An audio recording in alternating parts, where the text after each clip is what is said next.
let's go over some background information so that you can protect yourself legally before you start giving care, so you know what to do. So a little bit about my background. I'm a former police officer, a rescue diver, and a scuba diving instructor.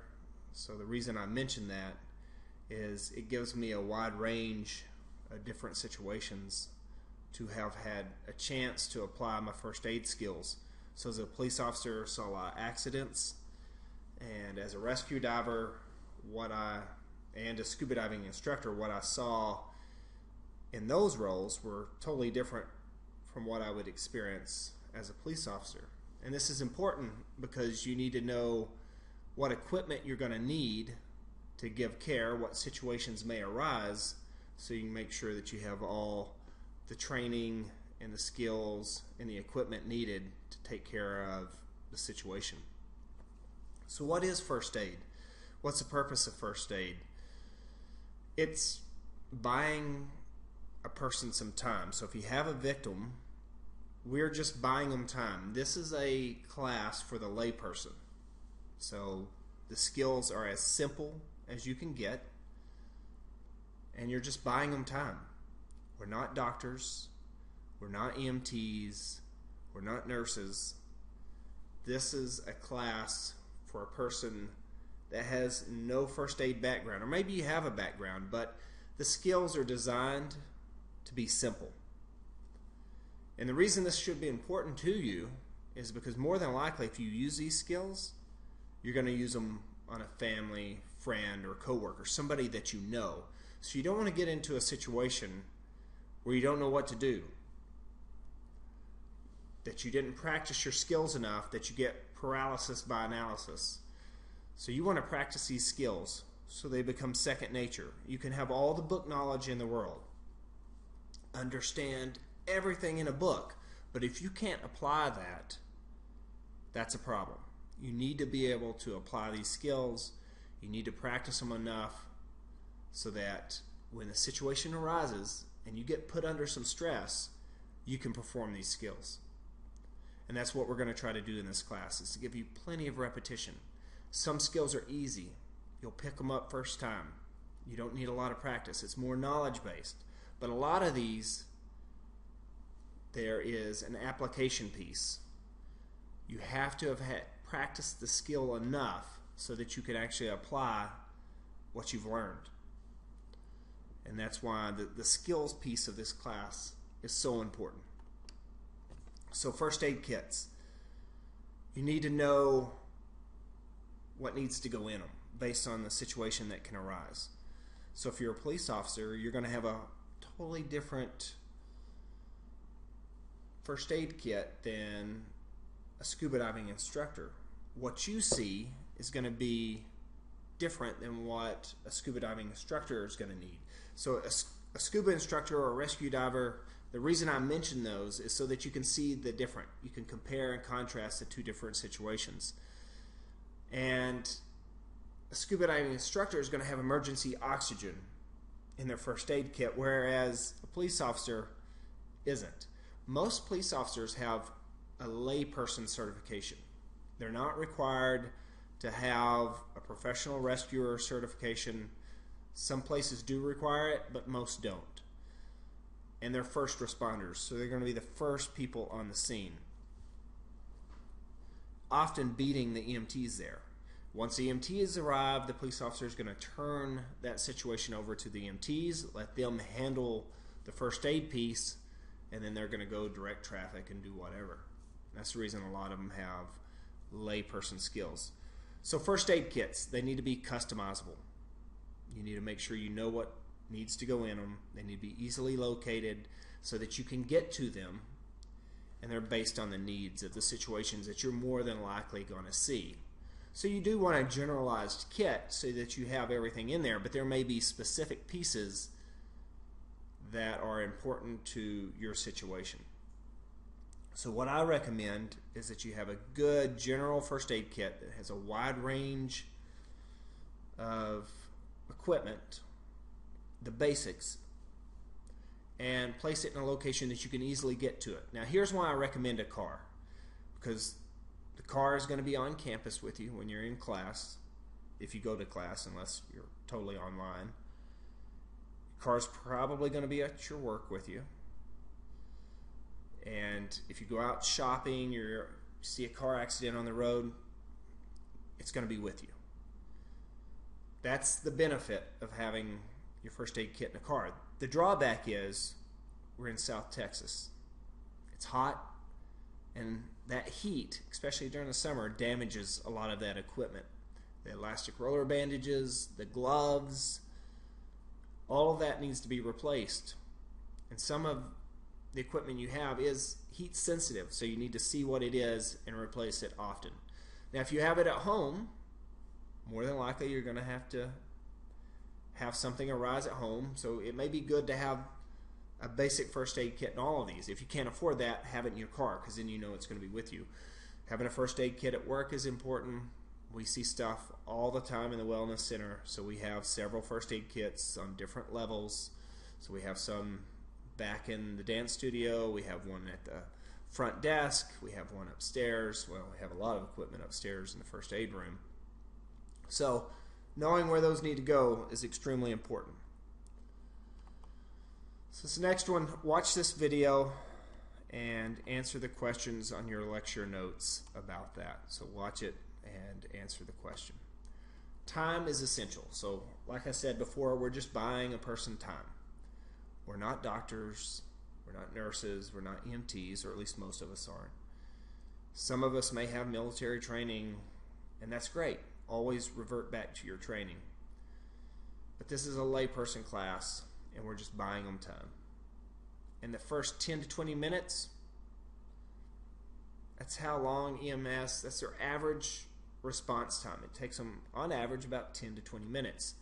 Brain death is going to occur within 4 to 6 minutes. That's extremely important for us. For the average person, yes, I know there are some people that can hold their breath for 5 minutes. I'm not saying that brain death is occurring. They have some physiological adaptations that have occurred due to their training. They have more red blood cells, greater mitochondria density within the cell, so they can go longer without oxygen. But for the average person, under average temperatures, that's important, because hypothermic conditions can allow somebody to go a little bit longer because the cell is not using as much oxygen. But in an average situation, brain death is going to occur within 4 to 6 minutes. That's why time is essential, and we're just buying them time. So if we wanted to look at a skill like CPR, we're given rescue breaths, well, compressions and then rescue breaths. So the compressions pump the blood around, and the rescue breaths help oxygenate the blood. But we're only pumping about a third of the normal blood supply around to the tissues. So they're already in a hypoxic state, hypoxic conditions. But it does give them a little bit more time if we did nothing at all. So if we did nothing at all, brain death is going to occur within 4 to 6 minutes. And it may take 10 minutes for EMS to get there. So I've seen this firsthand. I worked on a campus, and we had racquetball courts. We had weekend warriors come in and play racquetball. We've been trying to get AEDs. They wouldn't give them to us because we had a nursing station on the 3rd floor, a fire academy on the 2nd floor, and a fire station 100 yards away. The problem is 911 doesn't call the nursing station at our college. It won't contact the fire academy, but they will send out that call to the fire and EMS that were 100 yards away. But they have to receive that call. They have to get into their fire trucks and into their ambulance and drive over there. It still took 10 minutes. So the moral of the story, or the reason I'm mentioning it, is we had somebody have a heart attack. Huge person came in and had a heart attack playing racquetball. We performed CPR until the EMS arrived and the person died. We asked for AEDs again. We still didn't receive them. A month later, we had another person come in, have a heart attack, and die on our court after being administered CPR, and finally we got AEDs. It still took greater than 10 minutes, even though the fire station was 100 yards away, for them to get to us. It's not their fault. They had to receive the call. They had to get into their vehicles and get over to us and bring all their equipment in, find our location, all that good stuff. So time is essential. And performing these skills does not guarantee success. A third of the victims that receive CPR survive. That means 2/3 die. But it's just the opposite with an AED. That's why we kept pressing for an AED. 2/3 of those people survive because you shock the heart, you reset it, and take it out of ventricular fibrillation and hopefully back to a normal heart rate. So it pumps its own blood around. And it's going to be much more efficient than we ever could performing CPR. So consent. Before I can give care to anybody, once I determine that the scene is safe and that the victim needs help, that there is an emergency, I need to get consent before I touch the victim. No consent equals battery. So if I go over and just start giving care to somebody and they did not give consent and did not want it, it's considered battery. So consent helps provide legal protection. You have two different types. You have expressed and implied consent. Expressed is some sort of verbal acknowledgement or shaking of the head. They may not be able to talk because they could be choking, but some sort of acknowledgement that a reasonable person would think would be, yes, that they're agreeing to consent. Implied consent happens in a couple of different situations. So if somebody's unconscious, unresponsive, consent is implied. Or if it's a child and the parent or guardian is not present, consent is implied, because a reasonable person would want you to care for their child. A reasonable person would want you to care for them. Unless they have on their medical alert bracelet a DNR, consent is implied. DNR is do not resuscitate. You normally won't see that on a medical alert bracelet, but you might, and that's what it means. It means don't resuscitate me. I don't want to be cared for. They're not giving consent. But normally you would see that more in a hospital setting. Reducing legal risk. So obviously we got to get consent. Don't exceed your level of care. So don't go above what you were trained for. That's negligence. So an example I use in class is if I've watched a TV show and they performed a tracheotomy on somebody that was unconscious and choking, and they did that to get the airway open because they couldn't, for some reason, get that object out. I'm not trained to do that. I have a layperson skill level. I'm not trained to do a tracheotomy. I'm not a medical doctor. So if I performed a tracheotomy on somebody that was choking to get the air into their lungs, even if they survived, I am negligent. So I went above my level of care. And always explain to somebody what you're trying to do. Even if they say they don't give consent, explain why it's important. You can't force care on them. You can't force them to receive care. But you can explain why it's important. It may change their mind. And once you start, don't stop. Unless the scene becomes unsafe, you're just too exhausted to continue. You can always turn over to a trained responder. But if you just leave after giving care and you don't turn them over to somebody with the equal level of training as you, that's abandonment. And so you can be sued for that. All right. So level of care, staying within your limits. I talked about that. It's negligence. If you go above your level of care or below it, it's negligence. Causing injury or further damage would be considered negligence. Abandonment. And I just mentioned what that was. So don't stop unless you're too exhausted to continue. I'm not saying that you have to stay on scene if a building's burning around you and continue to give care, or if a car's on fire, continue to give care to that person because you can't get them out and then you get injured. That should not happen. If the scene becomes unsafe, you leave. If you're just too exhausted to continue, you can stop. The ideal situation is you turn them over to a person that has an equal level of training to you or above. So if an EMT arrives, I can turn them over to them. So good Samaritan laws were originally developed for healthcare providers. Now it also protects the layperson, and as long as you're acting in good faith. So what that means is, if I save somebody from a car accident, save their life, give them some, whatever skills they need, and I save their life, if I call them back up and say, hey, I saved your life, could you give me $100 or whatever, ask for money, that's not acting in good faith. So that's one example of not acting in good faith. So the Good Samaritan laws would not protect you in that case. You're not guilty of negligence, so you didn't go above your level of care, you didn't do something you weren't supposed to, and you're not guilty of abandonment. So as long as you meet those other criteria, Good Samaritan laws should protect you, as long as you didn't do one of those other things, that you were acting in good faith and that you're not guilty of negligence or abandonment. So the law, can you be sued? Absolutely. You can be sued for anything. But that doesn't mean that they'll win. So you could have followed everything to a T, done everything perfectly, somebody could still sue you. But it's unlikely that they're going to be successful unless you were negligent or you abandoned them or you just didn't act in good faith. So are you required to give care? And this is one of those gray areas.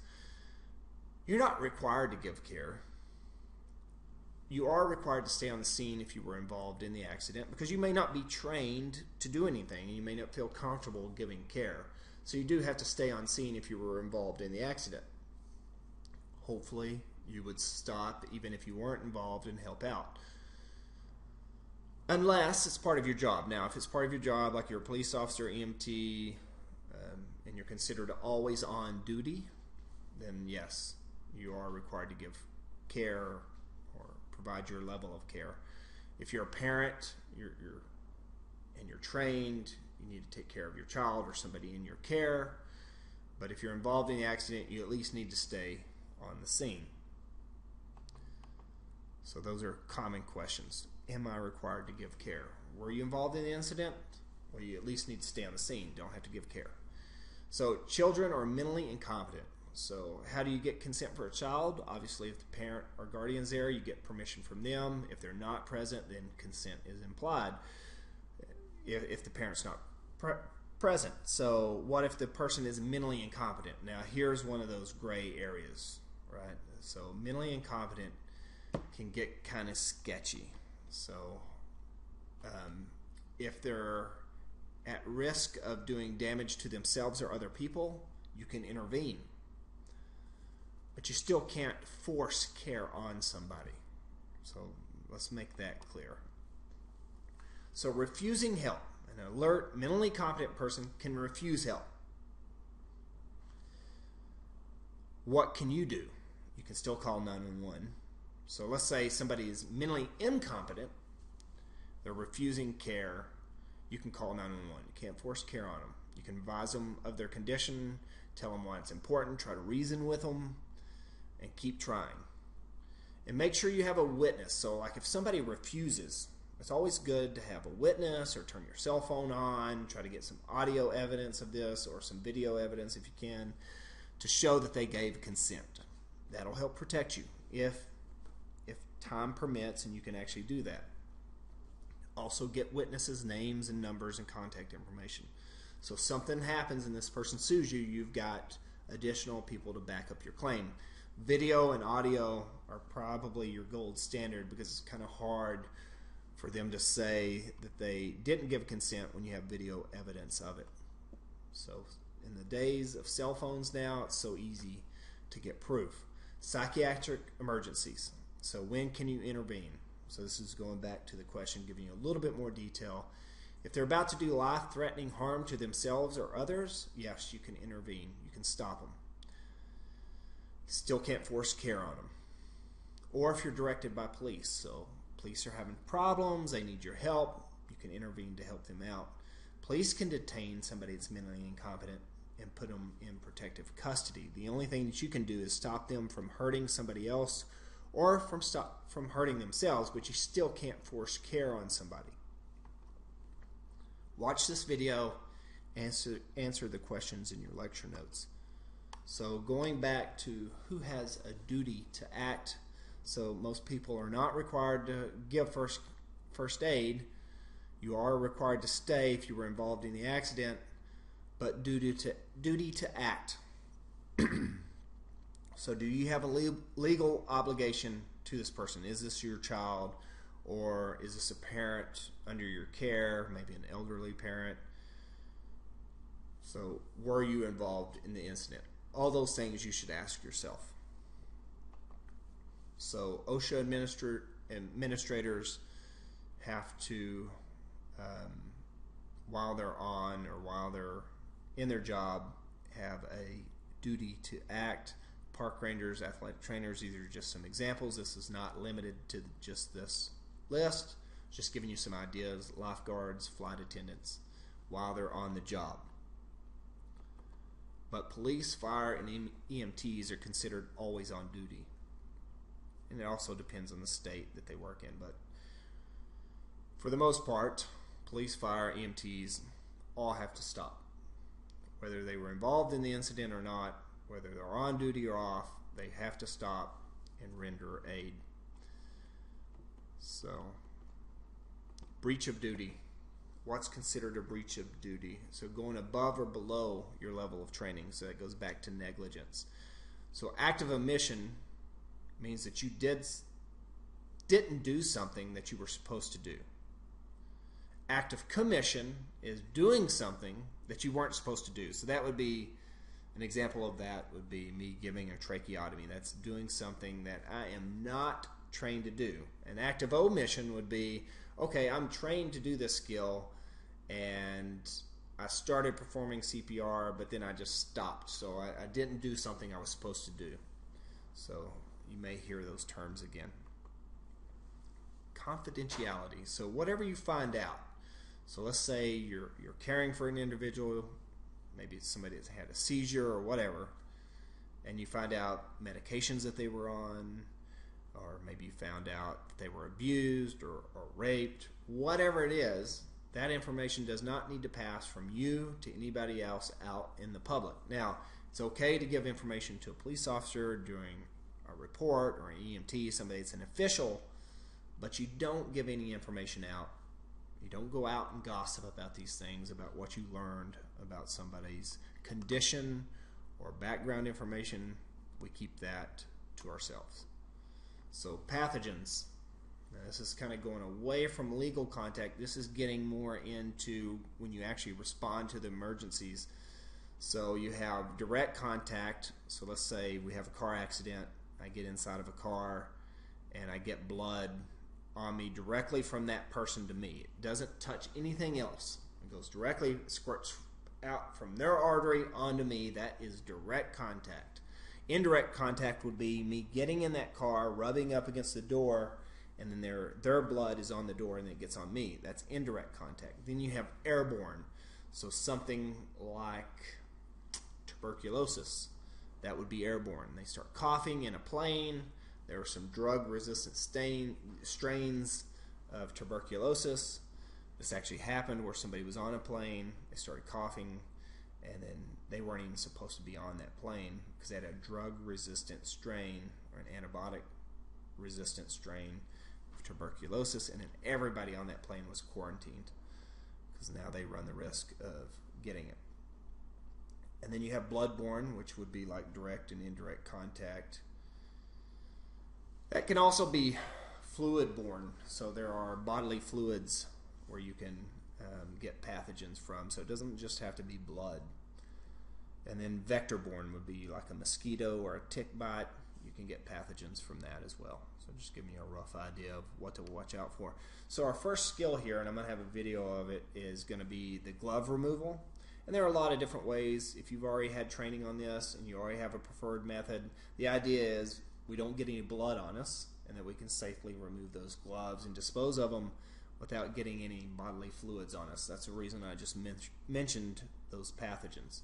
So I'll have a video about that. Watch that. It'll also be on those lecture notes, on those QR codes, and I'll have links that you can link out to in case the QR codes don't work for you. But that's a rough idea of background information. It's going to be hard to keep these videos short. Most of them are going to be about 20 minutes long. I'll try to shorten them, but there's just a lot of information I want you to get from them. And so I'll try to keep them as short and as brief as possible. But use your lecture notes with these. So follow along as you're watching this lecture, as you're reading through these. It's the general information. If you need more specific information, go to your textbook.